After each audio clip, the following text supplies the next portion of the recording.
O, eto na. Kumpletuhin ang karaniwang nakapaskil sa mga paaralan.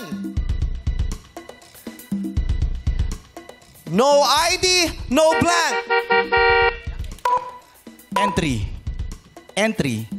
No ID, no entry. Ang sagot ni MJ, no ID, no entry is wrong. Ay!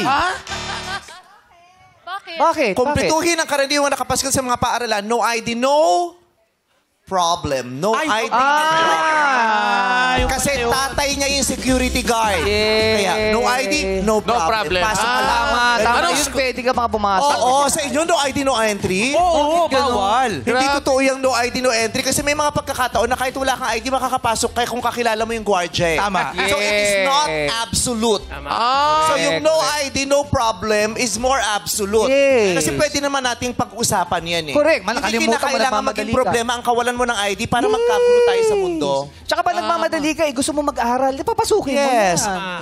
No ID, no problem. Ano school? May harmony sa school.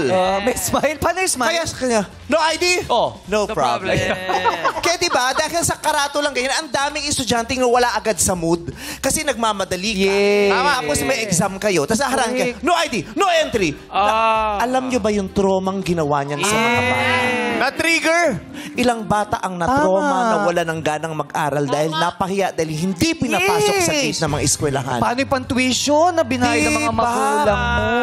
Di ba yung nag-aral ka pero dahil hindi nyo alam ang pinagdaanan ng mga estudyante yung bakit sila na late. Hindi naman lahat ng estudyante na late ay tamad, makupad at hindi agad gumising. Maraming bata ang nagtrabaho hanggang madaling araw. Maraming bata ang inasikaso ang sarili nila dahil wala silang mga magulang sa kanilang mga tabi. Hindi nyo alam ang pinagdasa, sabihin nyo no ID, no entry. MJ, ba't ganun? So, paano pagpapasok? No ID, no problem. Nakasmile.